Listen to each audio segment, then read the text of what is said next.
이 시간 하나님의 말씀을 찾아보겠습니다. 오늘 우리에게 주시는 하나님의 말씀은 신약 성경 누가복음 18장 9절에서 14절 말씀입니다. 저와 여러분이 교독해서 한 절씩 읽고 마지막 절인 14절은 다 같이 읽겠습니다.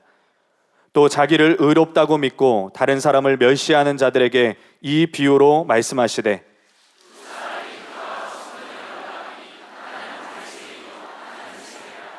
바리새인은 서서 따로 기도하여 이르되 하나님이여, 나는 다른 사람들 곧 토색, 불의, 간음하는 자들과 같지 아니하고 이 세리와도 같지 아니함을 감사하나이다.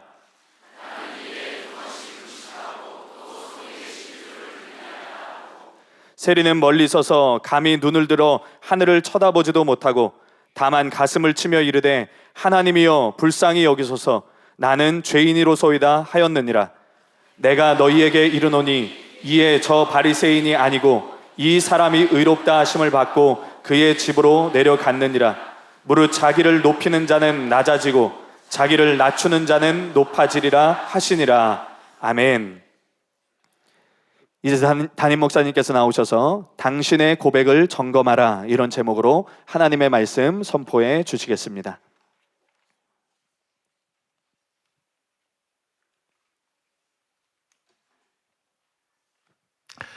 예, 오늘은 지난주에 여러분들한테 예고한 대로 굉장히 중요한 말씀을 나누고자 하는데, 누가복음 18장 9절에서 14절에 있는 말씀을 가지고 당신의 고백을 점검하라, 이런 제목으로 하나님의 말씀을 나누겠습니다.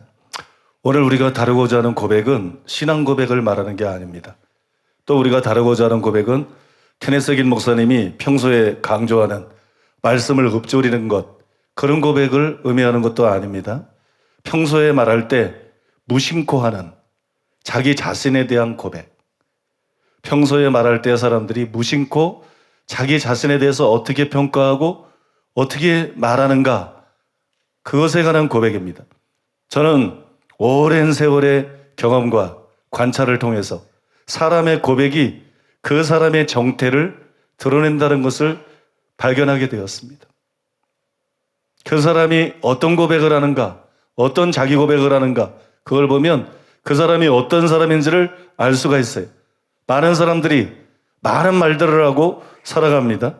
그런데 사람들이 하는 말을 종합해 보면 결국 세 가지 고백 중에 하나를 하면서 살아갑니다. 그 첫 번째 고백은 나는 다른 사람과 같지 않다, 이거예요. 나는 다른 사람과 같지 않다. 나는 옳다. 나는 하나님 말씀대로 살았다. 나는 의롭다. 이런 고백이 있어요. 두 번째 고백은 어떤 고백이냐면 나는 죄인이로서이다. 주여, 나는 죄인이로서이다. 주여, 나는 죄인 중에 대개수로서이다. 주여, 나는 너무나 악하고 주여, 나는 너무나 부족합니다. 이런 고백을 하고 사는 사람이 있어요. 세 번째로 어떤 고백이 있냐 그러면 나의 나 된 것은 하나님의 은혜입니다. 나는 자랑할 것이 아무것도 없습니다. 나의 나 된 것은 그저 하나님의 은혜입니다. 하나님 감사합니다. 본문의 바리새인도 나는 저 세리와 같지 않고 창기와 같지 않음을 감사하나이다. 이건 다른 거예요. 이건 외식이에요. 감사의 무게가 있지 않고 나는 저들과 다르다, 여기에 무게가 있어요. 많은 사람들이 바울 흉내를 내요. 모든 것이 하나님의 은혜입니다. 그러나 그것은 뒤에 덧붙이는 말일 뿐이고 자신의 상태에 대해서, 자신의 한 일에 대해서, 자신의 선행에 대해서 자랑하며 살아가는 그런 사람들이 많이 있어요. 그런 고백을 말하는 게 아니에요. 자신의 선행이 아니라 하나님의 은혜에 전적으로 무게가 실린, 입으로 바울 흉내내는 게 아니라 마음으로, 영으로 나의 나 된 것은 하나님의 은혜입니다. 그저 모든 것이 하나님의 은혜입니다. 하나님께 감사드리고 찬양합니다. 이런 고백을 하며 사는 사람이 있어요. 이 세 가지 고백 중에 어떤 고백을 무심코 하는가, 그것이 그가 어떤 사람인지 그 사람의 정체를 드러내는 것이에요. 우리가 여러분 이 세 가지 고백 중에서 어떤 고백을 하고 사는가, 그걸 보면 그 사람이 어떤 사람인지 분별할 수 있습니다. 또 여러분 스스로에게 적용해가지고 나는 지금까지 무심코 나에 대해서 어떤 고백을 하면서 살아왔는가, 그것이 여러분 자신에 대한 평가가 어떻든지 그게 옳은 게 아니에요. 너무나 많은 사람들이 눈 멀어 있고 너무나 많은 사람들이 착각 속에서 살고 있기 때문에 여러분이 여러분 자신에 대해서 어떻게 생각하든 그건 중요하지 않아요.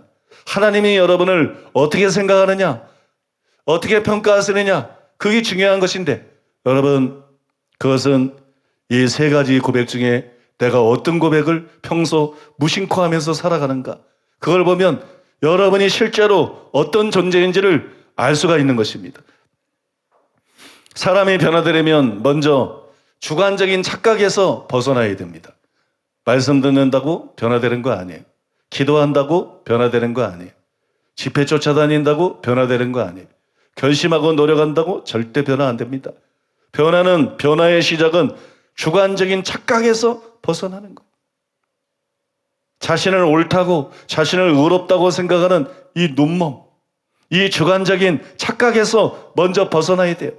이 주관적인 착각에서 벗어나지 않으면 100년을 신앙생활해도 소용이 없고 목사가 돼도 소용이 없고 절대로 하나님의 자녀가 될 수가 없어요. 자신에 대한 주관적인 착각에서 벗어나야 돼요. 그러기 위해서 자신의 실상을 볼 수 있는 눈이 열려야 되는 거예요. 그것이 회개와 변화의 시작이고 그것이 구원의 시작입니다. 눈이 열리지 않으면 진짜가 될 수 없어요. 눈이 열리지 않으면 희망이 없습니다. 희망이 전무합니다. 그런데 오늘 설교는 여러분들의 눈을 열어주는 안약과 같은 메시지입니다. 안약과도 같은 설교입니다. 그러므로 긴장하시고 주의해서 오늘 말씀을 잘 들으시기를 바랍니다. 저는 제법 시간이 됐습니다만 제 마음에 결심한 게 있어요. 그게 뭐냐 그러면 절대로 설교를 길게 하지 않겠다. 옛날에는 설교가 내 키보다 더 컸어요. 절대로 설교를 길게 하지 않겠다. 그래서 웬만큼 길면 무조건 자른다. 그래서 2번 나누게 하더라도 그래야 성도들이 깔끔하게 은혜를 받고 그래야 성도들이 또 새신자들도 초신자들도 적응이 되고 그들이 신앙생활을 잘할 수 있다. 그래서 올해 설교를 오늘 1시간에 다 할 수도 있지만 자르겠습니다. 반을 뚝 잘라가지고 이번 시간하고 다음 시간하고 나눠서 그런 메시지가 좀 약해지긴 하지만 여러분들이 사모하며 또 잘 들어서 소화하면 유익을 얻는 데는 변화가 없을 줄로 믿습니다. 오늘 여러분 편안한 마음으로 잘 들으시기를 바랍니다. 예, 첫 번째 고백에 대해서 말씀드리겠습니다. 따라해 보겠습니다. 나는 다른 사람과 같지 않다. 나는 옳은 사람이다. 잠언 30장 12절. 스스로 깨끗한 자로 여기면서도 자기의 더러운 것을 씻지 아니하는 무리가 있느니라. 네, 무슨 말이에요? 스스로를 깨끗한 자로 여기는데 자기의 더러운 것을 씻지 않는다. 실제는 더러운 자라는 거죠. 자기 자신은 자기가 깨끗하다, 옳다고 생각하는데 실제로는 더러운 자다. 이런 사람들이 있다. 파스칼은 이런 말을 했습니다. 죄가 많은 것은 분명 악이다. 그러나 죄가 많으면서 그것을 인정할 마음이 없는 것은 더 큰 악이다. 죄가 많은 것보다 더 악이 뭐예요? 죄가 많으면서도 그걸 인정하지 않는 것. 자신을 선하다고 착각하는 것. 이것은 더 큰 악이다. 최악의 악이다. 찰스 하지 역시 이렇게 말했습니다. 고통을 느끼지 못한다고 해서 그것이 건강하다는 증거가 아닌 것처럼 무관심하다고 해서 무지하다는 증거는 아니다. 하나님 앞에서 자기들의 성격이 도덕적으로 얼마나 비열한가에 대해 사람들이 무감각한 것은 절대로 그들이 선하다는 증거가 아니다. 오히려 그것은 부패의 결과요. 또한 그들의 부패가 어느 정도인가를 보여주는 증거이다. 고통을 느끼지 못한다 그래서 건강한 것은 아니다.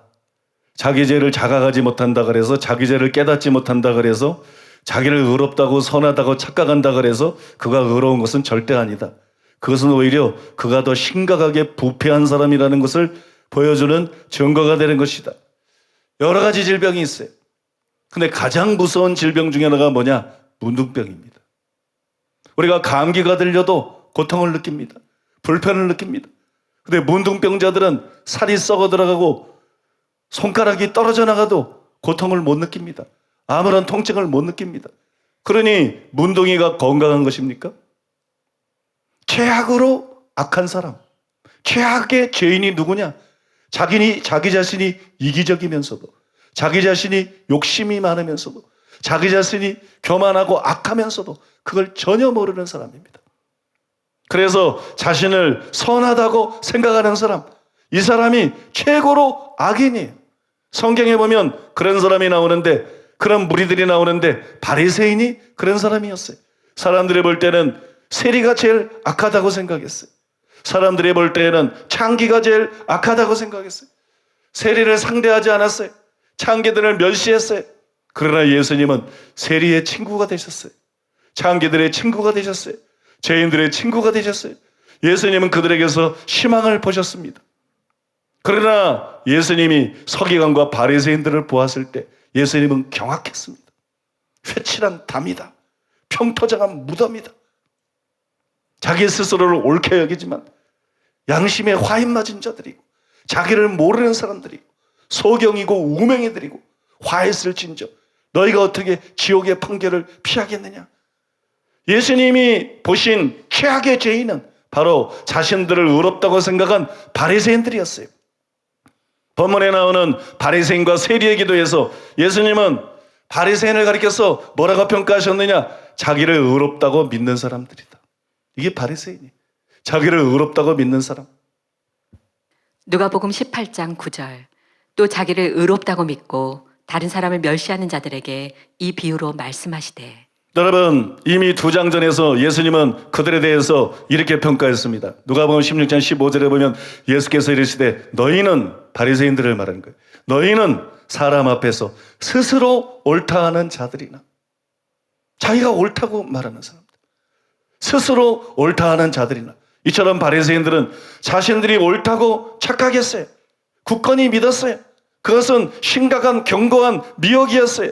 그래서 바리새인들은 성전에 들어가서 하나님 앞에 서서, 거룩하신 하나님 앞에서 회개하기는커녕 오히려 이렇게 기도를 합니다. 누가복음 18장 11절로 12절. 바리새인은 서로 서서 따로 기도하여 이르되 하나님이여, 나는 다른 사람들 곧 토색, 불의, 간음을 하는 자들과 같지 아니하고 이 세리와도 같지 아니함을 감사하나이다. 나는 일에 2번씩 금식하고 또 소득의 11조를 드리나이다. 바울도 바리새인 출신이었습니다. 그도 바리새인 시절에는 이런 상태였어요. 자기를 모르는 사람, 자기에 대해서 눈먼 사람, 죄인이면서도 옳다고 생각하는 사람, 악인이면서도 의롭다고 생각하는 사람, 그것이 여러분 그의 고백에 분명하게 나타나 있습니다. 빌립보서 3장 5절로 6절. 나는 8일 만에 할례를 받고 이스라엘 족속이요 베냐민 지파요 히브리인 중에 히브리인이요 율법으로는 바리새인이요 열심으로는 교회를 박해하고 율법의 의로는 흠이 없는 자라. 바리새인이었고, 바리새인일 때 그는 율법의 의로는 흠이 없는 사람이다. 스스로에 대해서 생각했습니다. 그러면 자기를 옳다고 믿는 사람들은 왜 이런 착각에 사로잡힐까요? 왜 바리새인들은 그렇게 착각했을까요?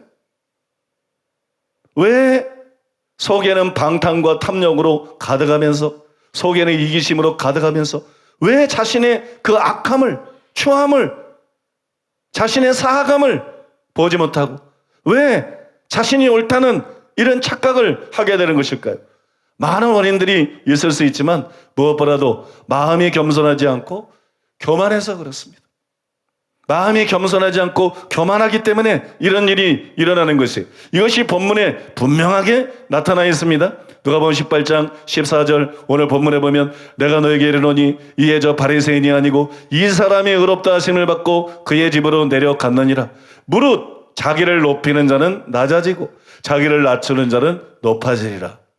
바리새인의 문제가 뭐였습니까? 교만이었습니다. 세리의 장점이 뭐였습니까? 겸손이었습니다. 앞선 인용한 잠언에도 이 사실이 나타나 있습니다. 잠언 30장 12절 13절에 보면 스스로 깨끗한 자로 여기면서도 자기의 더러운 것을 씻지 아니하는 무리가 있느니라. 눈이 심히 높으며 눈꺼풀이 높이 들린 무리가 있느니라. 이게 여러분 동류예요. 이 두 구절에 묘사되어 있는 사람은 같은 부류의 사람이에요. 그런데 이 동료의 특징이 뭐냐? 스스로를 깨끗하다고 생각. 그러면서 더러움을 씻지 않는 거예요. 근데 이 사람의 특징이 뭐냐? 눈이 심이 높은 거예요. 눈이 심이 높고 눈꺼풀이 높이 들려있는 것이 교만이라는 것이. 교만 때문에 이런 미혹을 당하게 된다. 교만 때문에 이렇게 자기 자신에 대해서 철저하게 눈멀게 된다. 교만 때문에 자기 자신에 대해서 이런 착각에 사로잡히고 이렇게 잘못된 평가를 내리게 된다는 것이, 바로 여러분, 눈머는 것은 교만한 사람들의 특징이고, 자기를 옳다고 생각하는 것, 자기는 바르다고 생각하는 것, 이것이 여러분 바로 교만한 사람의 특징이라는 거예요. 잠언에 보면 또 이런 말씀이 나옵니다. 잠언 9장 7절로 8절.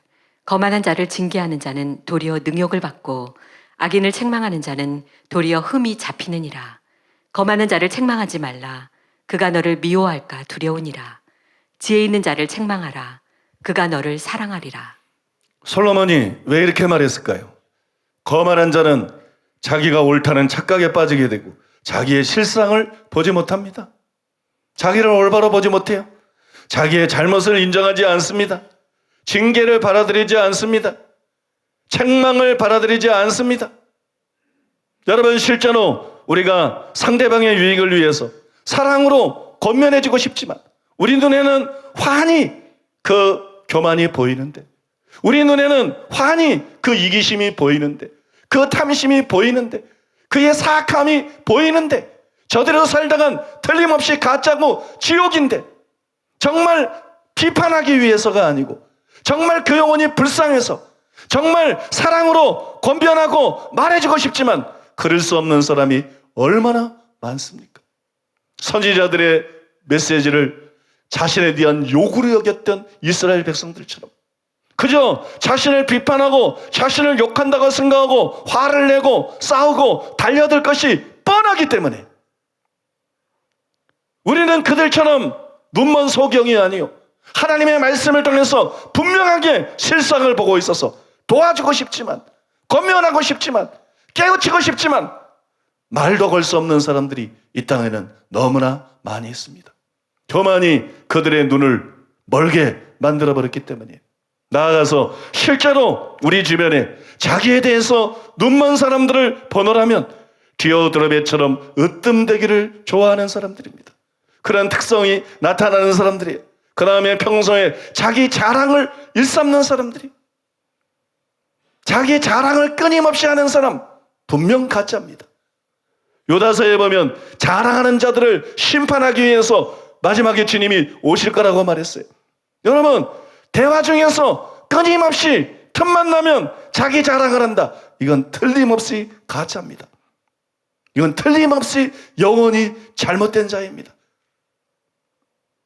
바로 여러분, 이런 사람들이 자신에 대해서 눈멀어 있다는 것을 우리가 볼 수 있습니다. 여러분도 여러분이 아는 사람들 다 생각해 봤어요. 여러분 주변 사람들 다 생각해 봤어요. 제 말이 100% 진실이고 100% 맞다는 것을 여러분들이 아시게 될 것이에요. 잠언 16장 18절. 교만은 패망의 선봉이요 거만한 마음은 넘어짐의 앞잡이니라. 여러분, 이거는 실제입니다. 이거는 단순히 말이 아닙니다. 이건 실제입니다. 실제로 교만은 패망의 선봉이요 거만한 마음은 넘어짐의 앞잡이입니다. 교만한 자는 망하게 되어 있고 거만한 사람은 넘어지게 되어 있습니다.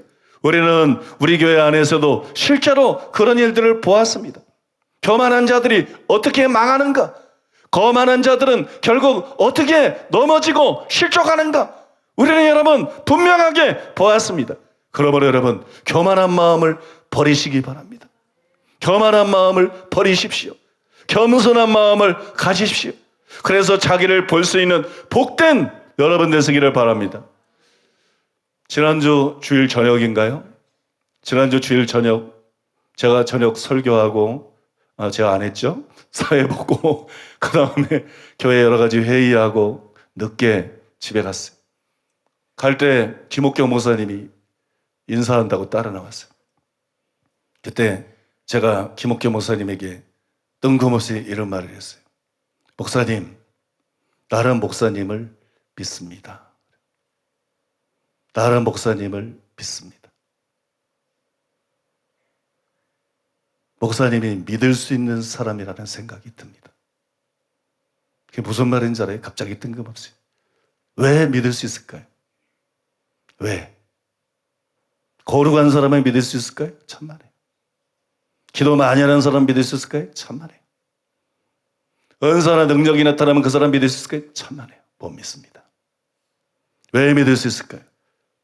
정말 제 마음에 그런 마음이 그날 부어졌어요. 저 그게 느껴졌어요. 야, 이 사람은 믿을 수 있는 사람이다. 이 사람은 믿을 수. 내가 왜 그 말을 했느냐?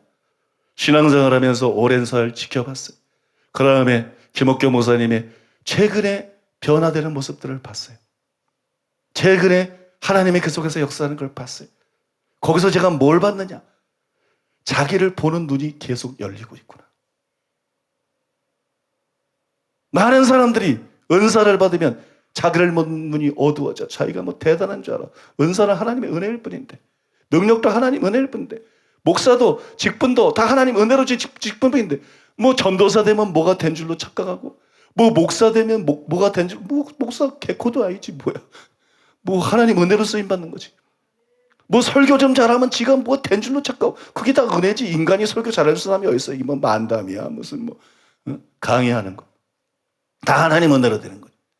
예언도 잘해도 다 하나님 은혜고, 병을 잘 고쳐도 하나님 은혜고, 내가 변화돼도 하나님 은혜고, 다 하나님 은혜인데 교만할 건덕지가 어디 있고, 자랑할 게 어디 있고, 우시될 게 어디 있어. 근데 사람들이 이런 게 나타나면 나타날수록 이게 티가 돼요. 희한해요. 말씀이 티가 되고 성령의 은사가 티가 돼버리고, 무슨 얘기인지 아시겠어요? 성공이 티가 되고 인격이 티가 되고 선행이 티가 돼가지고 눈을 어둡게 만들어버려요. 그래서 점점 교만해져. 자기 착각에 사로잡혀. 미혹에 사로잡혀. 이런 사람들이 많아요. 그런데 김옥교 목사님을 내가 가만히 보니까 반대의 길을 걸어가고 있더라고요. 반대의 길. 하나님이 그 눈을 밝혀주셔서 다른 사람에 비해서 훌륭한 상태인데도 자신의 부족을 깊이 보게 하시고, 자신의 결정과 잘못된 점들을 깊이 보게 하시고, 그것 때문에 탄식하게 하시고 회개하게 하시고, 내가 그 모습을 보면서 믿을 수 있는 사람이다. 믿을 수 있는 사람이다. 이런 사람들은 절대로 딴 생각을 안 한다. 이런 사람들은 절대로 다른 생각을 안 하고, 이런 사람은 믿을 수 있는 사람이다. 그냥 뜬금없이 제가 그랬어요. 목사님, 나는 목사님을 믿습니다. 나는 목사님을 믿습니다. 왜요? 자기를 점점 보는 눈이 열리고 있기 때문에. 주님 앞에서 점점 탄식하고, 주님 앞에서 점점 낮아지고, 주님 앞에서 점점 자기를 변화시켜가고 있기 때문에. 이 시간이 지날수록 좋아지지. 시간이 지날수록 바르게 되고, 시간이 지날수록 합당한 사역자가 되지. 그죠? 믿을 수 있다는 거예요. 믿을 수 있어요. 저는 오랜 세월의 경험을 통해서 알았어요. 여러 해 전부터, 십수년 전부터 제가 알고 있었어요. 이 세상에 믿을 수 있는 사람은 겸손한 사람 한 종류 외에는 없다. 사탄도, 천사장이, 예배인도자가, 하나님을 예배하고 높이는 예배인도자가 하나님을 반역했어요. 왜? 교만이 들어가니까. 어떤 장점이 있든지, 어떤 훌륭한 점이 있든지 교만이 들어가면 그는 반역자가 됩니다. 교만이 들어가면 그는 넘어집니다. 잘못됩니다. 세상에 믿을 수 있는 사람은 말씀 충만한 사람도 아니고, 성령 충만한 사람도 아니고, 은사 충만한 사람도 아니고, 인격이 훌륭한 사람도 아니고, 봉사를 잘하는 사람도 아니고, 헌금 많이 하는 사람도 아니고, 기도 많이 하는 사람도 아닙니다. 세상에 믿을 수 있는 사람은 오직 한 종류의 사람밖에 없습니다. 마음이 겸손한 사람. 마음이 겸손한 사람. 여러분, 하나님도 그러하시다는 것을 믿습니까? 하나님은 그래서 교만한 자를 물리치신다. 교만한 거 보니까 사탄처럼 반역하더라. 하나님은 교만한 자를 믿지 않아요. 하나님은 교만한 자를 가까이 두지 않습니다. 하나님은 교만한 자를 물리치시는 하나님이십니다. 하나님은 겸손한 자에게 은혜를 주십니다. 왜? 겸손한 자는 믿을 수 있다. 겸손한 자는 믿을 수 있다. 하나님의 궁극적인 뜻이 무엇입니까? 저와 여러분을 향한 하나님의 궁극적인 뜻이 무엇입니까? 미가야서 6장 8절에 나오잖아요. 인자야, 주께서 원하시는 것이 이것이니 공의를 행하며 인자를 사랑하며 겸손히 내 하나님과 함께 행하는 것이 아니냐. 이게 여러분 하나님의 궁극적인 뜻입니다. 여러분, 교만은 무서운 것입니다. 거만은 무서운 것입니다. 교만을 회개하고 버리십시오. 거만한 마음을 대적하고 버리십시오. 마음이 겸손한 사람이 되십시오. 그전에는 안다고 생각해도 아는 게 아니에요. 본다고 생각해도 보는 게 아니에요. 그전에는 자기 평가가 아무 소용이 없습니다. 바리새인이 자기들이 옳다 그랬지만 주님이 절대로 그들을 인정하지 않은 것처럼 아무 소용이 없습니다. 교만한 마음을 회개하고 버리고 겸손한 사람 되시기를 예수님의 이름으로 축복합니다. 한편 교만해서 자기에 대해서 눈이 멀어서 스스로 옳다고 하는 사람들이 성경 안에만 있는 게 아니에요. 말을 좀 바꿔 말하면 바리새인이 성경 안에만 있는 사람 있는 줄 알아요. 바리새인이 성경 안에만 있는 줄 알아. 나보고 좀 비판적이라 그래. 그거 좀 고쳐야 돼. 근데 그렇기만 한 건 아니에요. 전혀 비판하지 않는 사람들도 눈 멀어 있는 거예요. 선지자들이 다 비판했는데, 예수님도 와서 그 당시 교역자들과 신앙인들을 비판했는데, 오늘날은 완전히 다를 것인가? 그럴 순 없지요. 시대가 바뀌고 세월이 흘러도 사람은 여전히 죄인입니다. 사람은 여전히 구원받아야 될 죄인이고, 예수 믿는다고 하는 사람들 중에도 하나님 열심히 믿는다고 하는 사람 중에 바리새인이 많아는 것처럼 교회 안에도 목회자나 신자들 안에 바리새인들이 많이 있습니다. 성경에 다수의 바리새인이 있었던 것처럼 오늘날도 프로테즈는 하나님만 아시겠지만 오늘날도 우리 주변에 바리새인들이 많이 있어요. 자기에 대해서 눈먼 사람, 자기가 옳다고 착각하는 사람, 성경 안에만 있는 것이 아니라는 것이, 우리 주변에도 이렇게 말하는 미혹된 사람들이 얼마든지 있다는 것이에요. 저는 의도적으로 미혹이라는 단어를 사용했어요. 이건 미혹되어 있는 것이다. 이건 오해가 아닙니다. 이건 착각이 아닙니다. 그거보다 더 훨씬 심한 것입니다. 이것은 미혹입니다. 이것은 지옥에서부터 온 것입니다. 이것은 마귀에게로부터 온 것입니다. 이것은 미혹입니다. 뱀이 이와를 미혹해 한 것처럼 사단이 이 사람들을 미혹한 것입니다. 나는 옳다, 나는 바르다, 나는 하나님 말씀대로 살았다. 이것은 미혹입니다. 왜냐하면 이것은 실제로 미혹이고 가장 헤어나오기 힘든 무서운 미혹입니다. 그런데 예수님이 서경과 바리새인들에게 소경이요 우맹이다, 미혹됐다는 얘기죠. 소경이요 우맹이라고 책망한 것처럼 교회 안에도 자신에 대해서 눈먼 사람, 미혹된 사람들이 굉장히 많습니다. 요한계시록 3장 17절로 18절. 내가 말하기를 나는 부자라. 부유하여 부족한 것이 없다 하나 내 곤고한 것과 가련한 것과 가난한 것과 눈먼 것과 벌거벗은 것을 알지 못하는도다. 내가 너를 권하노니 내게서 불로 연단한 금을 사서 부요하게 하고 흰옷을 사서 입어 벌거벗은 수치를 보이지 않게 하고 안약을 사서 눈에 발라 보게 하라.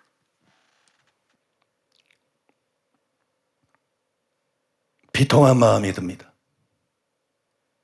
저의 경험에 의하면 세상 사람이든 기독교인이든 가장 악한 사람들이 이렇듯 자신에 대해서 눈이 멀어 있습니다.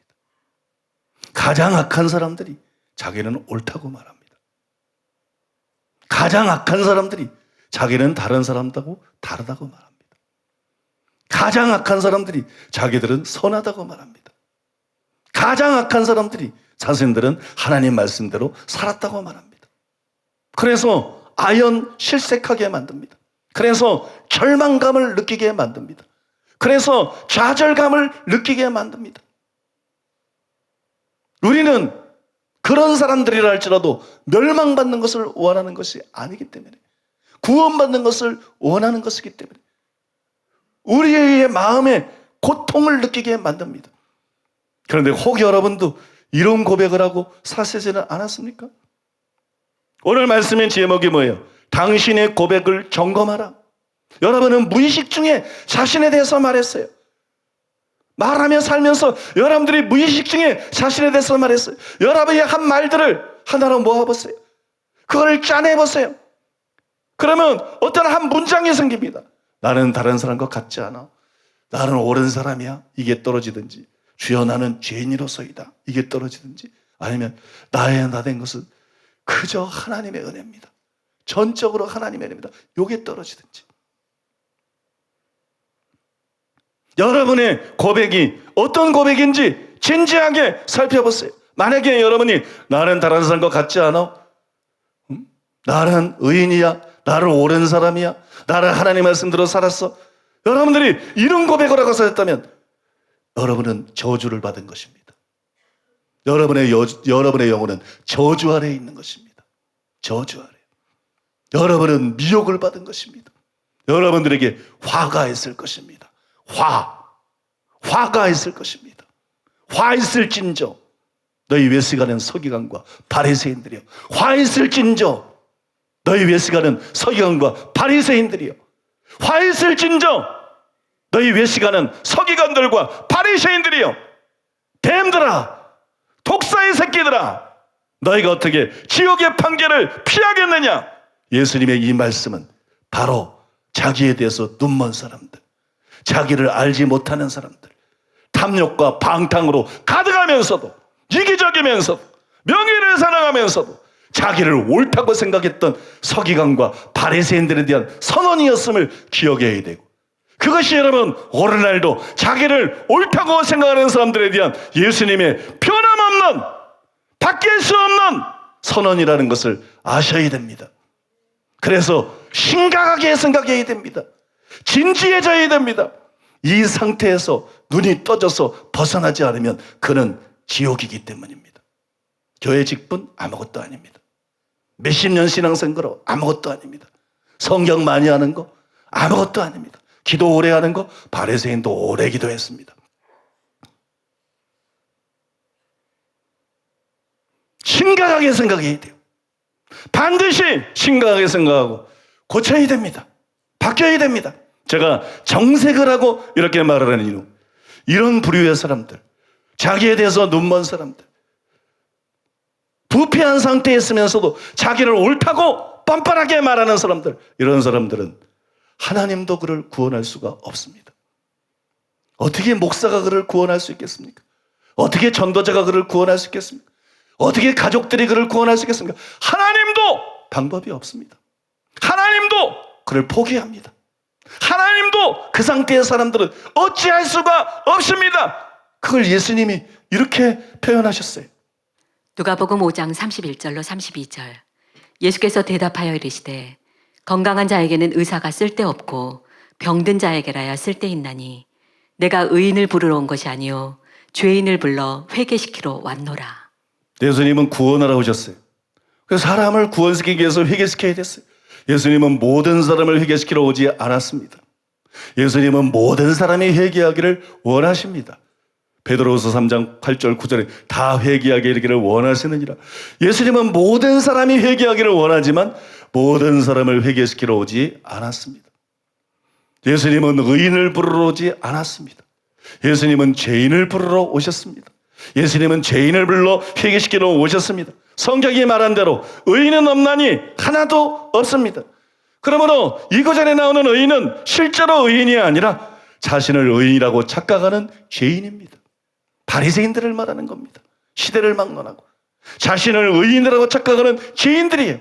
그 다음에 여기 나오는 죄인 역시 남보다 죄가 더 많은 범죄자들을 의미하는 것이 아니라 자기의 죄를 깊이 깨달은 사람을 의미하는 것이.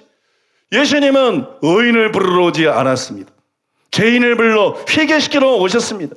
왜냐하면 의사가 진단을 하지 않고는 치료할 수 없는 것처럼 환자 역시 자기의 병을 알지 않고는 치료를 받으러 하지 않을 것이기 때문입니다. 환자가 자기의 병을 모른다면 의사를 거부할 것입니다. 약을 거부할 것입니다. 수술을 거부할 것입니다. 그는 그 질병 가운데 죽어갈 것입니다. 의사도 진단을 먼저 해야 되고 환자도 자기의 병을 알아야 되는 거예요. 자기의 죄를 알아야 되는 거예요. 자기 상태를 알아야 되는 거예요. 자기가 얼마나 부패하고 이기적이고 탐욕스럽고 악한지를 알아야 되는 거예요. 이에 대해서 찰스 하진은 이렇게 썼습니다. 복음은 죄인들을 위해 설정되었다. 만일 우리가 죄인들이 아니라면 우리는 복음을 필요로 하지 않는다. 만일 우리가 우리 자신들이 죄인이라는 것을 자각하지 못한다면 우리는 복음의 필요성을 느끼지 못하고 그것을 받아들이지 않을 것이다. 만일 우리가 우리 자신의 죄악됨을 깨닫지 못한다면 우리는 사죄를 위해 그리스도를 바라보지 않을 것이다.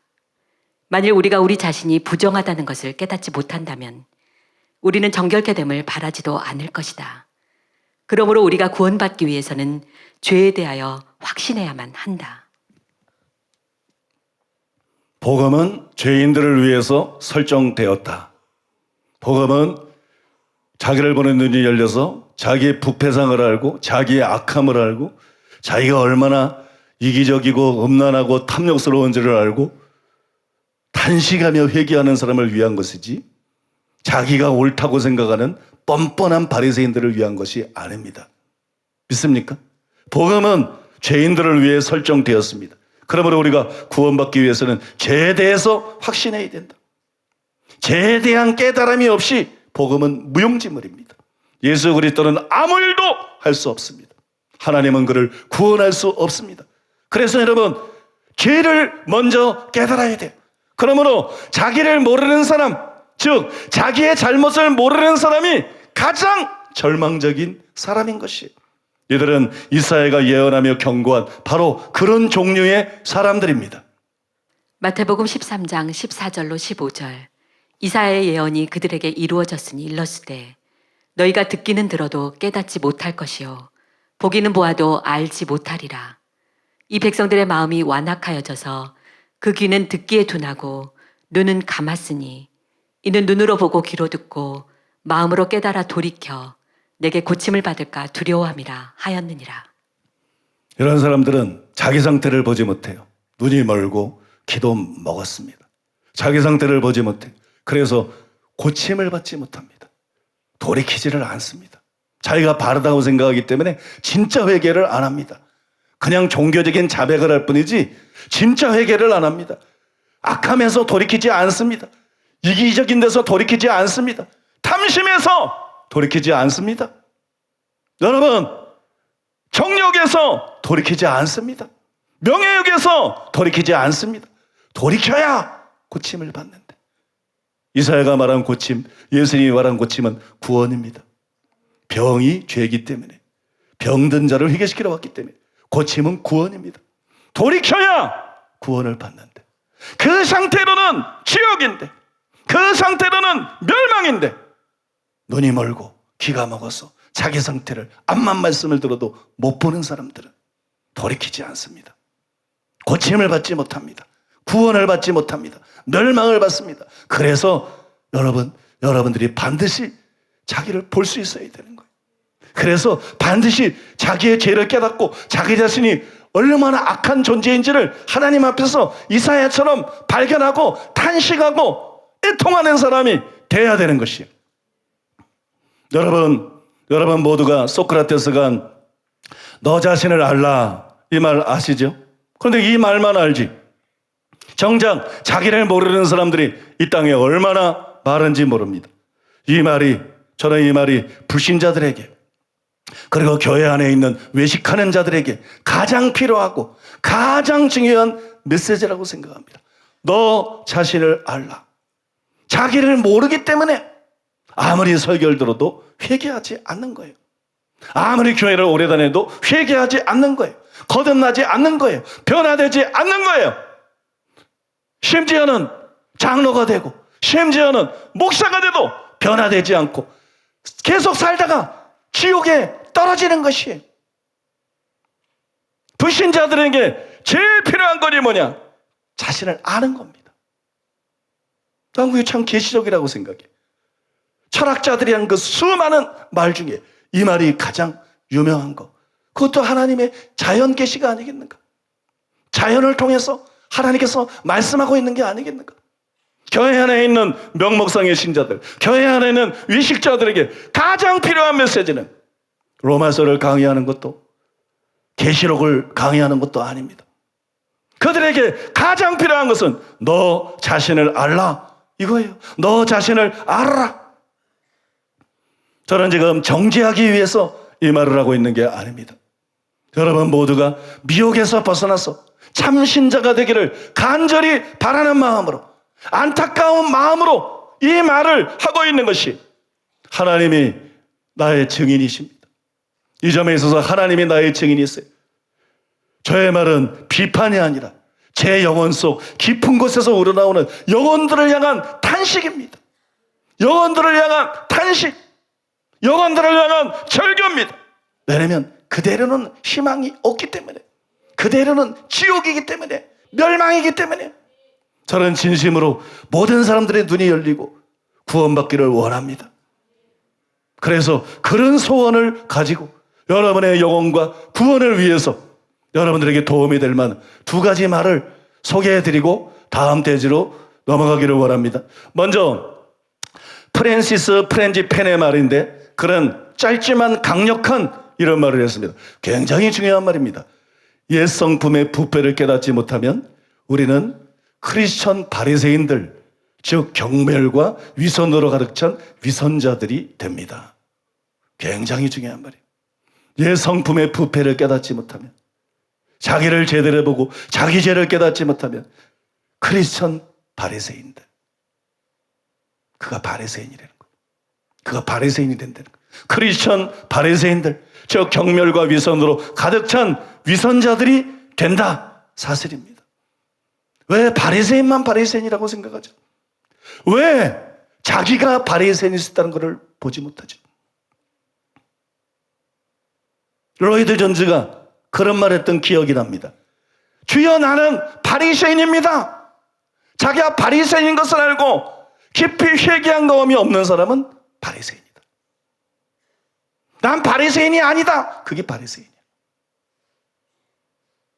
주여 나는 바리새인입니다. 주여 나는 가짜입니다. 주여 나는 죄인입니다. 자신의 실상을 발견하고 하나님 앞에서 진짜 회개한 경험이 없는 그 사람은 바로 바리새인이다. 저는 하나님 앞에서 그런 고백과 기도를 수도 없이 했습니다. 주님, 저는 바리새인입니다. 주님, 저는 가짜입니다. 주님, 제가 진짜가 되기를 원합니다. 여러분도 그런 기도들을 들으셨죠? 여러분들도 그런 과정들을 겪으셨죠? 그래야 진짜가 되는 거예요. 그래야 진짜가 되는 거예요.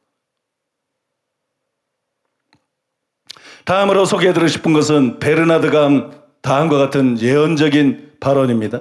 예언적인 발언인데 베르나드라는 사람이 이런 말을 했어요. 사람아, 내가 만약 자신을 깊이 뚫어보고 깊이 알게 된다면 비록 너는 내 자신을 싫어하겠지만, 여러분 자신을 좋아하십니까? 그 가짜가는 짓이야. 자기를 정말 알면 자기가 싫습니다. 스스로를 믿게 해버리라. 성경. 스스로를 믿게 해버리라. 사람아, 내가 만약 자신을 깊이 뚫어보고 깊이 알게 된다면 비록 너는 내 자신을 싫어하겠지만, 그러나 나는 그런 너를 더 좋아하게 될 것이다. 그러나 내가 만약 그렇게 하기를 원치 않는다면 너는 자신을 좋게 여기겠지만 나는 너를 싫어할 것이다. 바로 알지 못한 내 자신은 언젠가는 불타버리고 말 것이기 때문이다. 정말 하나님의 말씀 같죠? 정말 하나님의 음성을 대언한 것 같죠? 사람아, 내가 만약 자신을 깊이 뚫어보고 깊이 알게 된다면 비록 너는 내 자신을 싫어하겠지만, 그러나 나는 그런 너를 더 좋아하게 될 것이다. 그러나 내가 만약 그렇게 하기를 원치 않는다면 너는 자신을 좋게 여기겠지만 나는 너를 싫어할 것이다. 바로 알지 못한 내 자신은 언젠가는 불타버리고 말 것이기 때문이니라. 사랑하는 여러분, 눈이 열려야 진짜가 될 수 있습니다. 세례받는다고 진짜가 되는 게 아니에요. 집사 된다고 진짜 되는 게 아니고, 안수 집사 되고 권사 되고 장로 되고 전도사 되고 목사 된다고 진짜가 되는 게 아니에요.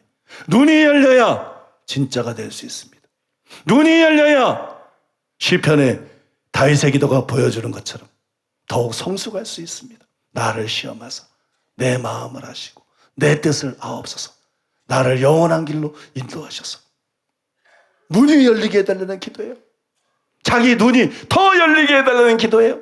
더 밝게 자신을 볼 수 있게 해달라는 기도예요. 아까 김옥경 목사님 얘기한 것처럼 내 눈이 더 밝아져서 주님의 시각에서 나의 실상을 더 볼 수 있게 하여 주시옵소서. 이게 다윗의 기도예요. 믿습니까? 그것이 다윗을 왕이 아니라 하늘나라의 왕이 되게 한 것이, 하늘나라에서 왕노릇하는 존재로 만든 것이. 눈이 열려야 구원받을 수 있고, 눈이 열려야 변화가 될 수 있습니다. 성장할 수 있습니다. 성숙할 수 있습니다. 그러므로 여러분 모두가 자기를 보는 눈이 열리게 해달라고 기도하시기를 바랍니다. 그리고 자기를 보는 눈이 활짝 열리게 되시기를 예수님의 이름으로 축복합니다. 이제 두 번째 고백에 대해서 살펴보겠습니다. 두 번째 고백은 한 중반만 살펴보고 반토막은 아껴뒀다가 다음 주에 그렇게. 두 번째 고백은 뭐냐면 따라해 보겠습니다. 나는 죄인이로소이다. 성경에 보면 나쁜 서기관만 나오는 게 아닙니다. 지혜로운 서기관도 나옵니다. 마가복음 12장 28절로 34절. 서기관 중 한 사람이 그들이 변론하는 것을 듣고 예수께서 잘 대답하신 줄 알고 나와 묻되 모든 계명 중에 첫째가 무엇이니까? 예수께서 대답하시되 첫째는 이것이니 이스라엘아 들으라. 주 곧 우리 하나님은 유일한 주시라. 내 마음을 다하고 목숨을 다하고 뜻을 다하고 힘을 다하여 주 너의 하나님을 사랑하라 하신 것이요. 둘째는 이것이니 내 이웃을 내 자신과 같이 사랑하라 하신 것이라. 이보다 더 큰 계명이 없느니라. 서기관이 이르되 선생님이 옳소이다. 하나님은 한 분이시요 그 외에 다른 이가 없다 하신 말씀이 참이니이다. 또 마음을 다하고 지혜를 다하고 힘을 다하여 하나님을 사랑하는 것과 또 이웃을 자기 자신과 같이 사랑하는 것이 전체로 드리는 모든 번제물과 기타 제물보다 나으니이다. 예수께서 그가 지혜 있게 대답함을 보시고 이르시되 내가 하나님의 나라에서 멀지 않도다 하시니 그 후에 감히 묻는 자가 없더라. 여기 서기관이 나오죠. 여기 서기관이 나오는데 보통 서기관은 예수님께서 화를 선언하시고 예수님께서 아주 싫어하셨는데 이 서기관은 예수님이 대답 잘하신 줄을 알았어요. 다른 서기관들은 예수님의 말에서 책 잡기 위해서 뾰족한 눈으로 예수님 말씀을 들었는데 이 서기관은 예수님이 대답을 아주 잘하셨다. 그거 알았어요. 그리고 또 예수님의 질문에 아주 지혜 있게 대답을 했습니다. 그래서 예수님이 이 서기관을 보고 이렇게 말씀했어요. 내가 하나님 나라에서 멀지 않도다. 그걸 격려해 주셨어요. 예수님은 다른 서기관과 바리새인들에 대해서는 절망하셨습니다. 절망. 마태복음 23장에 나오는 서기관과 바리새인들에게 화를 선언하시는 예수님의 말씀을 보세요. 그것은 절망감입니다. 그것은 단순히 분노가 아닙니다. 그것은 단순히 저주를 바라는 게 아닙니다. 주님은 모든 사람이 회개하기를 원하십니다. 베드로서 3장 8절 9절. 하나님은 모든 사람의 진리를 알고 모든 사람이 구원받기를 원하십니다. 디모데전서 2장 4절에 나오죠. 그것이 예수님의 마음이에요. 예수님은 서기관도 구원받기를 원합니다. 바리새인도 구원받기를 원합니다. 그들도 회개하고 지옥 가지 않고 천국 가기를 원합니다. 그런데 예수님이 아무리 보아도 희망이 없는 거예요. 이들을 회개시킬 수가 없는 거예요. 구원하고 싶지만 이들을 구원할 수가 없는 거예요. 주님이 그들까지도 사랑하시지만 그들까지도 사랑하기를 원하시지만 그들이 너무 교만하고 너무 자기에 대해서 눈멀어 있고 너무 자기에 대해서 잘못된 상반된 진실과 상반된 평가를 갖고 있기 때문에 예수님이 볼 때 이 사람들은 희망이 없다고 생각하신 거예요. 그 예수님 마음에 느끼는 결절한 절망감을 표현한 것이 마태복음 23장인 것입니다. 예수님의 절망감이에요. 화 있을 진저 외식하는 서기관과 바리새인들이여, 회칠한 담과 같으니 겉으로는 아름답게 보이나 그 안에는 죽은 사람의 뼈와 모든 더러운 것이 가득하도다. 이와 같이 너희도 겉으로는 사람에게 옳게 보이되 안으로는 외식과 불법이 가득하도다. 화 있을 진저 외식하는 서기관들과 바리새인들이여, 너희는 선지자들의 무덤을 만들고 의인들의 비석을 꾸미며 이르되 만약 우리가 조상 때에 있었더라면 우리는 그들이 선지자들의 피를 흘리는데 참여하지 아니하였으리라 하니, 그러면 너희가 선지자를 죽인 자의 자손임을 스스로 증명함이로다.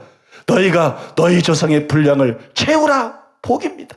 복이 절망입니다. 좌절입니다. 너희가 너희 조상의 양을 채우라. 너희는 계속 나를 핍박해라. 너희는 계속 사도들을 핍박하고 선지자들을 핍박하고 너희는 계속 악을 행하라. 복입니다. 절망입니다. 서기관과 바리새인들이 세례 베푸는, 누가 너희를 가리켜서 임박한 자를 피하라 하더냐. 복입니다. 절망입니다. 좌절감입니다. 뱀들아, 독사의 새끼들아, 너희가 어떻게 지옥의 판결을 피하겠느냐. 좌절감입니다. 절망감입니다. 하나님으로 하여금 좌절하게 만드는 것, 하나님으로 하여금 절망하게 만드는 것, 그게 자신에 대해서 눈먼 겁니다.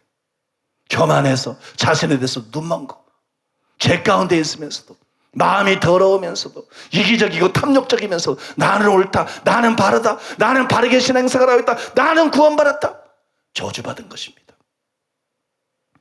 무서운 저주가 임한 것입니다. 이건 저주받은 상태입니다. 이건 여러분 가장 무서운 상태입니다.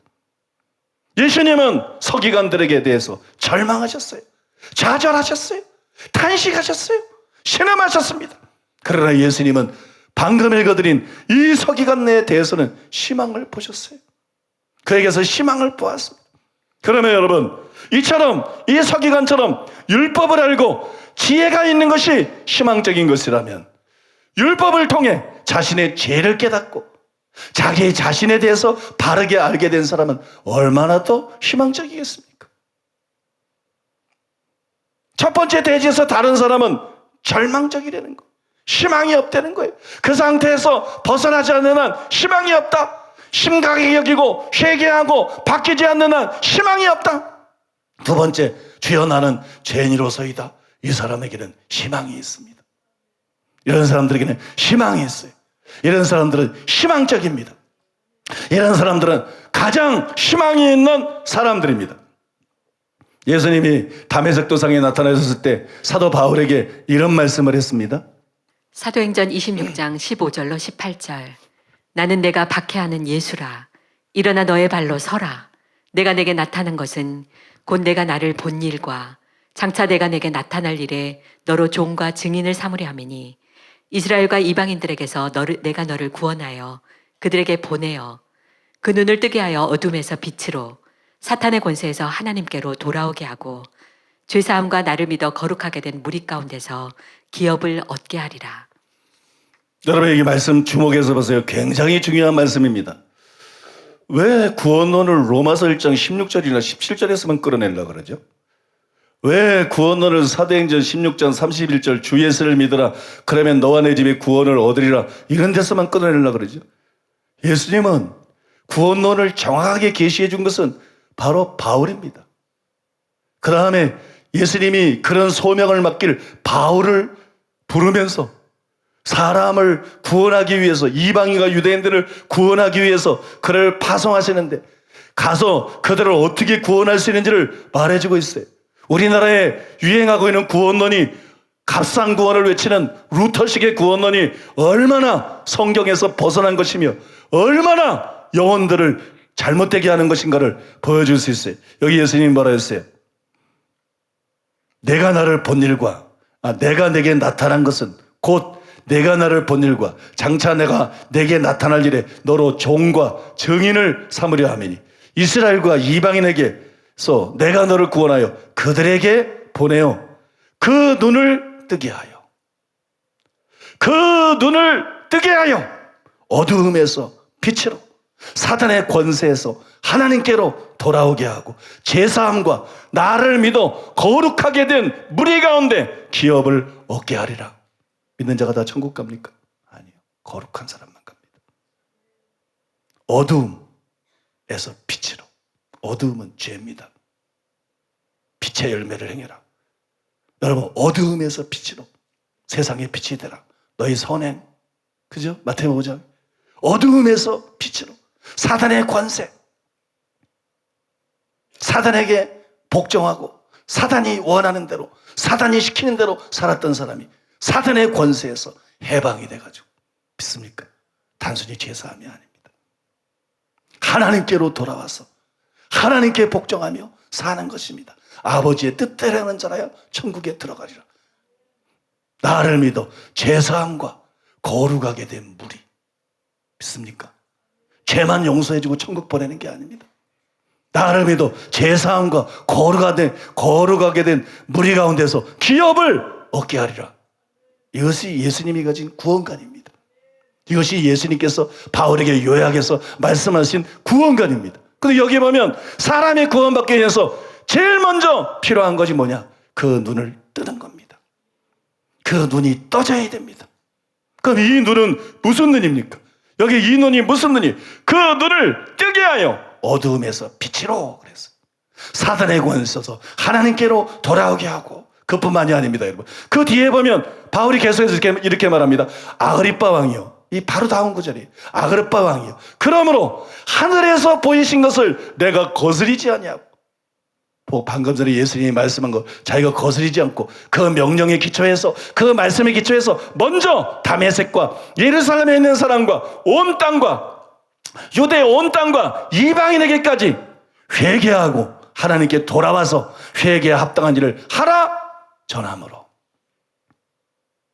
하늘에서 바울에게 내린 특명이 뭐예요? 사람들의 눈을 뜨게 하라. 어둠에서 빛으로, 사단의 권세에서 하나님께로 돌아오게 하라. 그들로 하여금 회개하고 하나님께로 돌아와서, 사단의 권세에서 하나님께로 돌아와서 회개에 합당한 일을 행하게 하라. 이게 다 나오잖아요. 그죠? 그게 단순히 교회 다니는 걸 말하는 게 아니라는 걸 다 나오잖아요. 응? 회개하고 하나님께 돌아와서 회개에 합당한 일을 행하게 하라. 그러니까 여기에 눈이 떠지는 것은 자기를 보는 걸 말하는 거예요. 자기의 죄, 자기의 악, 자기의 부패, 자기의 죄를 깨닫는 것을 말하는 것이, 구원은 이처럼 눈이 떠지는 것에서부터 출발하는 것입니다. 모든 구원받은 사람은 눈이 열려서 죄를 깨닫는 것으로부터 그들의 구원이 시작되었습니다. 일례로 베드로는 주님 말씀에 순종해서 거물을 내리고 여러분 만선을 경험했어요. 거기서 베드로는 단순히 하나님의 능력을 깨달은 것이 아니라 자기가 죄인인 것을 깨달았습니다. 그게 중요해요. 다른 것 다 깨달아도 소용없어요. 자기가 죄인인 걸 못 깨닫는 사람은 끝입니다. 그냥 바리새인으로 살다가 지옥 가는 겁니다, 여러분. 지옥 가는 겁니다. 교회 안에서 무슨 활동을 하든 무슨 직위에 이르든 어떤 봉사를 하든 그냥 바리새인으로 살다가 열심히 바리새인으로 신앙생활하다 지옥 가는 겁니다. 멸망당하는 겁니다. 단순히 하나님의 능력을 깨달은 것이 아니라 베드로는 그 기적 앞에서 자기가 죄인이라는 걸 깨달았어요. 희한하죠? 자기가 죄인이라는 걸 깨달았어요. 그래서 이렇게 고백합니다. 시몬 베드로가 이를 보고 예수의 무릎 아래 엎드려 이르되, 엎드렸어요. 난 서 있을 자격도 없다. 내가 너무 죄인이구나. 주님 앞에 엎드렸어요. 주여 나를 떠나소서. 나는 죄인이로소이다. 주여 나를 구원하소서도 아니고 주여 나를 떠나소서라고 말할 정도로 자기의 죄를 심각하게 인지했습니다. 교회에서 맨날 들었기 때문에 나는 죄인이야 고백하면서 그래 나는 첫 번째 사람이 아니야 화했을진저. 우명이요 소경들이요, 그것이 죄를 깨달은 것인가? 그것이 자신의 죄를 깨달은 것인가? 그것이 자신을 본 것인가? 종교 놀이하고 있는 것이지. 주여 나를 떠나소서. 나는 죄인으로서이다. 바울도 바리새인 시절에는 율법으로는 흠이 없다고 생각했어요. 그러나 다메섹 도상에서 피치신 예수님을 만나고 난 다음에 자기 속에 있는 어두움이 다 드러났어요. 그러고 난 다음에 하나님의 빛 속에서 자기 생각이 아니라 하나님의 빛 속에서 자신을 보니 자신은 죄인일 뿐만 아니라 죄인 중에 대괴수라는 걸 알았어요. 빛보다 모든 사람이 받을 만한 이 말이요, 그리스도 예수께서 죄인을 구원하시려고 세상에 임하셨다 하였도다. 죄인 중에 내가 괴순이라. 죄인 중에 내가 괴순이라. 나 하나님 앞에 기도할 때 주여 나는 죄인 중에 대괴수입니다 탄식하며 수도 없는 기도를 올렸습니다. 주여 나는 죄인 중에 대괴수입니다. 바울만 괴수인가요? 내가 나를 보니까 나는 죄인 중에 대괴수더라고. 여러분 그렇지 않은가요? 죄를 심상히 여겨서 그렇지, 여러분의 악함과 여러분의 죄와 하나님의 영광에 이르지 못한 하나님과 여러분의 그 거리, 하나님의 모양과 형상대로 지음받아서 마땅히 하나님을 닮은 삶을 살아야 되는데 오히려 마귀를 닮은 삶을 살고 오히려 짐승을 닮은 삶을 살았던 그런 잘못된 모든 죄악과 성품과 과거와 모든 걸 생각해 볼 때 우리 모두가 누가 달리 고백할 수 있겠어요? 주여 나는 죄인 중에 대괴수로서이다. 주여 나는 죄인 중에 대괴수로서이다. 주여 나는 아무런 자격이 없습니다. 저게면 주님이 지금 나를 지옥에 던져넣을지라도 나는 아무런 할 말이 없습니다. 주님의 자비를 원합니다. 주님이 긍휼히 여겨주심을 원합니다. 주님의 은혜를 원합니다. 이것이 여러분 마땅히 우리의 고백이 되어야 하지 않겠습니까? 이런 과정을 반드시 진실하게 겪어야 되고, 또 여러분 이런 인식이 그 후에도 하나님 은혜로 변화되고 난 다음에도 우리 속에 있어야 되지 않겠습니까? 자기를 모르기 때문에 교만해지는 거예요. 네 주제를 알아라. 너무나 많은 사람들이 자기를 모르기 때문에 교만해지고, 교만해지다 보니까는 원수마귀가 주는 거짓말에 속아서 스스로가 미혹이 돼서 자신을 옳게 평가하고 자신을 과대평가하고 잘못된 결정들을 하고 잘못된 일들을 하게 되는 것이에요.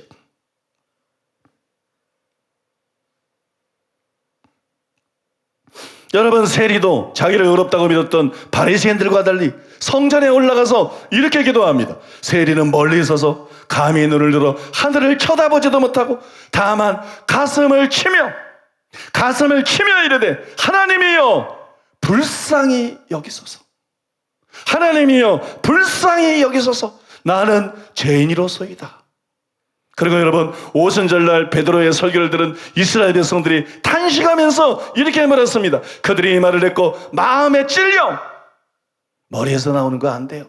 마음에 찔림을 받고 마음으로 자기의 죄성을 깨달아지고 인식되고 느껴져서 마음에서 나와야 돼요. 믿습니까? 나는 죄인이라서 고백이 마음에서, 영혼에서, 영혼 가장 깊은 곳에서 자기의 온 영의 공명을 이루면서 그렇게 나와야 됩니다. 마음에 찔려 베드로와 다른 사도들에게 물어 이르되 형제들아 우리가 어찌할꼬. 무슨 얘기입니까? 내 죄를 생각하니까, 내 잘못을 생각하니까, 나의 악함을 생각하니까 나는 멸망받게 생겼다. 나는 지옥에 가게 생겼다. 나는 하나님의 심판을 받게 생겼다. 도대체 어찌하면 좋겠는가? 자기들이 범한 죄에 대한 깊은 깨달음이 전제되어 있는 절교요 질문입니다. 여러분, 실제로 베드로가 즉흥설교를 통해서 그들의 죄를 단도직입적으로 이렇게 지적했어요. 23절에 보면 너희가 법 없는 자들의 손을 빌어 못 박아 죽였으나, 예수님을, 또 36절에 보면 너희가 십자가에 못 박은 이 예수를 하나님이 주와 그리스도가 되게 하셨느니라. 자신들이 거절한 예수님, 자신들이 모함하고 자신들이 핍박하고 자신들이 십자가에 못 박은 그 예수님을 하나님이 주님이 되게 하셨다는 거예요. 임금이 되게 하셨다는 거예요. 온 세상의 심판자가 되게 하셨다는 거예요. 그 죄를 깨달았을 때 형제들아 우리가 이렇게 큰 악을 행했으니, 우리가 이렇게 큰 죄를 지었으니 어찌할꼬. 여러분, 제 자신의 죄인됨을 고백하는 것입니다. 예외가 없습니다. 누구든 이처럼 죄를 깨달은 사람만 구원을 받을 수가 있습니다. 죄를 깨닫지 못하면 구원에 이르는 회개를 할 수가 없습니다. 죄를 모르는데, 죄를 깨닫지 못했는데, 자신의 악함을 모르는데, 자신이 얼마나 부패했는지를 모르는데, 바리새인처럼 자기가 옳다고 생각하고 있는데 기도를 암만 오래 하면 뭐예요? 가증한 자랑거리나 하나님 앞에서 늘어놓고 있을 것이고, 어찌 여러분 그런 사람이 진정으로 회개할 수가 있겠습니까? 예수님은 자기를 모르는 의인이 아니라 자기 죄를 깨달은 죄인을 불러서 회개시키러 오셨습니다. 그러므로 여러분, 신앙 고백을 한다고, 교회에 다닌다고 구원을 받은 것이 아닙니다. 집사, 장로, 권사, 목사가 되었다고 구원받은 것이 아닙니다. 한국교회가 왜 이렇습니까?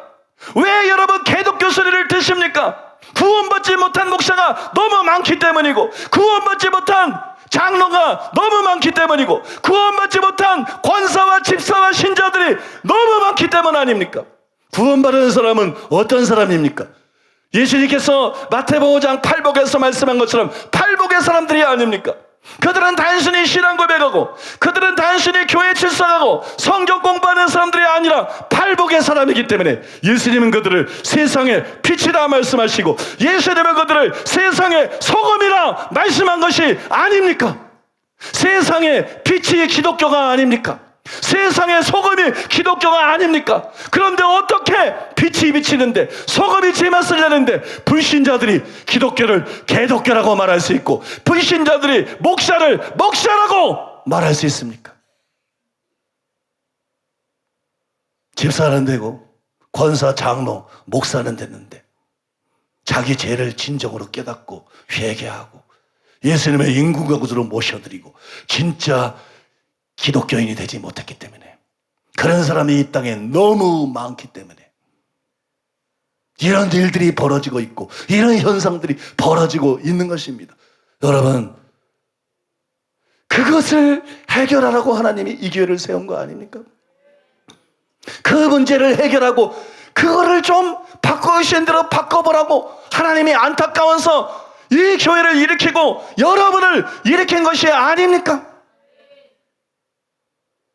그런데 그 사명을 담당하기 전에, 이사야가 선지자로서 회개하라고 외치러 나가기 전에 성전에서 주님을 환상으로 보고 주님의 거룩함에 압도되어서 화로다 나여 망하게 되었도다 탄식하며 회개한 것처럼, 먼저 우리 자신부터 자신을 제대로 보아야 되고, 먼저 우리 자신의 악함과 우리 자신의 잘못됨과 우리 자신의 죄악됨을 하나님 앞에 깨달아야 되고, 먼저 우리가 회개해야 되고, 먼저 우리들 자신이 자신의 주인 되면서 돌이키고 예수님을 입술로만 주여주하는 것이 아니라 실질적인 주님으로 우리의 마음속에 모셔야 되고, 먼저 성령으로 거듭나 우리가 옛사람은 죽어 없어지고 새 생명이 우리에게 임하여 새로운 삶을 살 수 있는, 선을 행할 수 있는 새로운 피조물이 되어야 되는 것입니다. 믿습니까? 그래야 여러분 하나님의 뜻을 온전히 이룰 수 있는 것이고, 여러분 하나님께 영광을 돌릴 수가 있는 것이에요. 그러면 여러분 오늘 이 말씀을 기억하면서, 여러분 말씀 들으면서 여러분 정체를 보셨을 것입니다. 여러분 정체를 보셨을 것이에요. 오늘 말씀 들으면서 여러분들에게 찔림이 온 것, 오늘 말씀을 들으면서 여러분들이 새로이 보게 된 것, 영으로 인식하게 된 것, 그거 붙잡고 하나님 앞에 회개하고, 그거 붙잡고 하나님께 불쌍히 여겨달라고 기도하고, 그거 붙잡고 변화될 수 있는 은혜를 부어달라고 하나님 앞에 기도하겠습니다. 우리 통성으로 하나님 앞에 기도하겠습니다. 주님, 우리가 주님 앞에 우리의 마음을 이 시간 쏟아놓기를 원합니다. 주님, 주님 앞에 탄식하며 이 시간 주님 앞에 회개하기를 원합니다.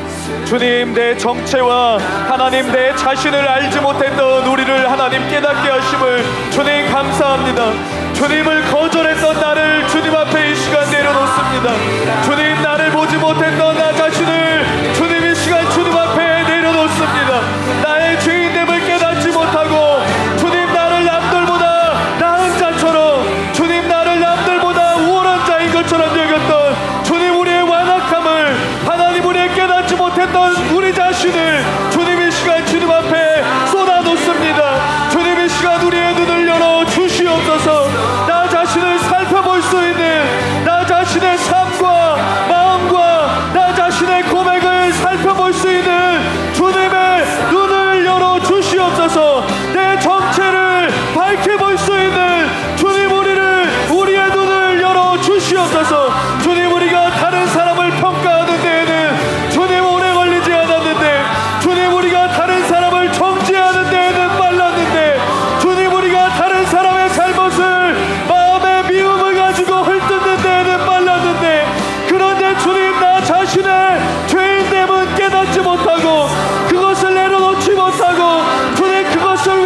받기까지 주님 너무나 오랜 시간이 걸렸음을 고백합니다. 주님, 그것을 우리가 회개합니다. 주님, 내가 나를 몰랐습니다. 주님, 내가 나를 제대로 알지 못했습니다. 나는 바리새인과 같았습니다. 주님, 나는 외치라 무덤과 같았습니다. 주님, 나는 독사의 자식과 같았습니다. 그러나 주님, 이 시간 나 자신을 보며 주님 앞에 회개하며 돌이키기를 원합니다. 주님, 이 시간 나를 살피게 하여 주시옵소서. 주여, 어찌할꼬 주님, 어찌할꼬 하며 회개하는 하나님의 사람들 되게 하여 주시옵소서. 주님, 나는 죄인입니다. 주님, 내가 죄인 중에 괴수입니다. 주님의 눈으로 나를 볼 때 나는 한없이 주님 낮아질 수밖에 없는 존재입니다. 주님, 내가 진리를 안다고, 주님, 내가 은사가 있다고, 주님, 내가 남들보다 도덕적이라고, 내가 인격적이라고, 내가 남들보다 잘난 줄 알았고, 내가 마음에서 미움으로 살인하는 자인데도 알지 못했고, 내가 마음으로 가늠하는 자인데도, 내가 마음으로 우상 숭배하는 자인데도 하나님, 우리가 그것을 알지 못했고, 내가 잘난 줄 알고, 내가 먼저 하나님 높아지고, 내가 하나님 바리새인과 같았습니다. 주님, 내가 나를 몰랐습니다. 주님, 내가 나를 진짜 몰랐습니다. 내가 이기적이면서도 깨닫지 못했습니다. 그 미혹에서 오늘 벗어나게 하여 주시옵소서. 눈먼 미혹에서 벗어나게 하여 주시옵소서. 나를 보지 못했던 눈의 비늘을 벗기게 하여 주시옵소서. 주님, 자기가 죄인된 것을 깨닫는 자가 소망이 있습니다. 주님, 자기가 맹인된 것을 깨닫는 자가 진짜 소망이 있습니다. 자기의 배고픈 것을 아는 자가 소망이 있습니다. 자기의 부족을 아는 자가 소망이 있습니다. 주님, 오늘 우리의 눈을 열어 주시옵소서. 주님, 오늘 우리의 눈을 열어 주시옵소서. 나를 보며 찌르게 하여 주시옵소서. 나 자신의 모습을 두고 주님 통회하며 자복하며 내려놓게 하여 주시옵소서. 주여, 나는 죄인입니다. 주님, 나는 주님으로만 깨끗하게 될 수 있는 자입니다. 주님, 나는 나의 마음을 감히 다른 사람에게 보일 수 없는 하나님, 그런 완악하고 그런 악한 하나님, 그런 사람입니다. 하나님을 원한다고 눈물 흘리며 기도했었지만, 주님을 사랑한다고 끊임없이 고백했었지만, 주님, 그런 이유로 내가 남들보다 나은 줄 알았고, 무심결에 하나님 나를 높이고 나를 깨끗하다 여기며 살아온 나 자신의 부끄러움을 깨닫게 하여 주시옵소서. 나의 부끄러운 모습을 이 시간 주님 앞에 쏟아 놓습니다. 주님의 은혜를 구합니다. 나의 나된 것이 주님의 은혜이기에 주님, 이 시간 주님의 은혜를 구합니다. 주님의 은혜임을 깨닫습니다. 나의 죄인됨을 깨닫습니다. 나의 부족을 주님 깨닫습니다. 그래서 주님, 우리는 주님이 필요합니다. 예수님, 우리가 주님이 필요합니다. 주님, 은혜 베풀어 주시옵소서. 상한 심령과 통회하는 아버지 마음을 기뻐하신 주님, 이 시간 절실함으로 더 간절함으로 주님을 찾기를 원합니다. 주님이 아니고서는 악되는 자이기에, 주님이 아니고서는 아무것도 아닌 자들이기에, 주님, 이 시간 주님을 구하고 또 구합니다. 주님, 우리의 삶을 원하시는 주님, 주님, 이 시간 우리에게 은혜 베풀어 주시옵소서. 주님, 이 시간 우리에게 은혜 베풀어 주시옵소서. 나를 알게 하시고 미혹에서 벗어난 참된 신자들 되게 하여 주시옵소서. 주여, 낮아진 심령들 가운데 지금 임하여 주시옵소서. 주님, 회개의 영으로 지금 임하여 주시옵소서. 그래서 하나님, 우리가 주님을 알도록 내 자신이 더욱더 죽어지며 주님만이 살아 계시도록, 주님만이 우리의 삶에 역사하시도록 주님 함께하여 주시옵소서.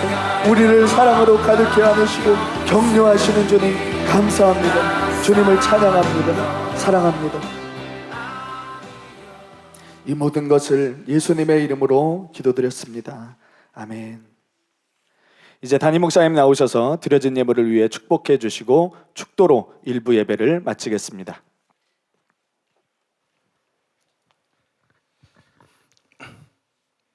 기도하겠습니다. 고마우신 하나님, 아버지 하나님의 사랑과 은혜를 생각할 때 감사드립니다. 오늘 설교는 성경을 가르치기 위함이 아니고 한 영혼 한 영혼을 귀히 여기시는 하나님, 이미 이 안에는 오늘 말씀과 상관없이 진정으로 자기를 깨닫고 회개한 사람이 다수지만, 그러나 한 영혼을 천하보다 귀하게 여기시는 하나님, 이 자리에 이 말씀을 통해서 눈이 떠지지 않으면 앞으로 몇 년을 신앙생활하던 지옥에 갈 바리새인들이 있기 때문에, 이 시대의 바리새인들이 분명히 있기 때문에 주님께서 이 말씀을 주신 줄로 믿습니다. 이것은 비판이 아니라 애정이고, 이것은 호통치는 것이 아니라 주님의 절규입니다. 주님, 모든 사람들이 마음 문빗장을 열고 자기를 합리화하지 말고, 자기를 변호하지 말고, 자기를 욕한다고 생각하지 말고 눈이 열려 자신의 악함을 깨닫게 하시고, 자신의 부패와 이기심과 탐욕을 깨닫게 하시고, 부끄럽게 여기고 탄식하며 회개하고 주의 은혜를 구하는 역사가 일어나게 만들어 주시옵소서. 그래서 많은 영혼들이 구원받는 역사가 일어나게 만들어 주시옵소서. 주님, 은혜 베풀어 주시고 역사하여 주시옵소서. 하나님, 이 말씀으로 우리를 돌아보게 하시고 복 주신 하나님께 감사드리며 예물을 드렸습니다. 주일원금, 11조, 감사원금, 건축원금, 각종 예물을 주 앞에 드렸습니다. 주님, 받아주시고 예물 쓰이는 곳에 역사하셔서 하나님의 아름다운 뜻이 이루어지며 수많은 영혼들이 구원받게 하여 주시옵소서. 주여, 이 시간에 살아가는 성도들에게 재물 얻을 능력이 성경대로 임하게 하시고, 성경 말씀에 약속한 그대로 심은 대로 풍성하게 거두게 하여 주시옵소서. 하나님이 우리의 아버지이시고 예수님이 우리의 목자이시니 부족함이 없게 하여 주시옵소서. 살아가는 성도들 머리 되게 하여 주시옵소서. 위로 올라가게 주시옵소서. 구워지는 삶을 살아가게 하여 주시옵소서. 주의 말씀대로 살아가도록 성령을 물부터 부어 주시옵소서. 성령을 물부터 부어 주시옵소서. 지금 성령을 부어 주시옵소서. 지금 성령으로 충만케 하여 주시옵소서. 성령 충만 주시옵소서. 머리끝부터 발끝까지 성령으로 충만케 하여 주시옵소서. 주님, 이 시간에 간절히 원합니다. 전능하신 하나님, 우리를 사랑하시는 하나님, 우리를 치료하기 원하셔서 채찍에 맞으시고 대가를 이미 지불하신 하나님, 이 시간에 치유를 청구합니다. 치료하여 주시옵소서. 예수님의 이름으로 암은 사라질지어다. 예수님의 이름으로 당뇨는 치유될지어다. 고혈압도 치유될지어다. 중풍도 치유될지어다. 예수님의 이름으로 눈은 밝아질지어다. 귀는 열릴지어다. 예수님의 이름으로 이와 잇몸은 치유될지어다. 예수님의 이름으로 머리끝부터 발끝까지 치유될지어다. 치유될지어다. 예수님의 이름으로 강건하게 될지어다. 예수님의 이름으로 모든 질병과 모든 고통에서 자유케 될지어다. 예수님의 이름으로 축복하며 기도하옵나이다. 아멘. 지금은 우리 주 예수 그리스도의 은혜와 하나님 아버지의 사랑과 성령님의 교통하심이 거룩한 주를 맞이해서 주님을 예배하고 돌아가는 살아가는 성도들의 심령이 가족과 자녀와 사업 위에, 몸된 교회와 서울 시민과 북녘 땅에 굶주린 동포들 위에, 이스라엘과 열방들 위에 이제로부터 영원토록 함께 있을지어다. 아멘.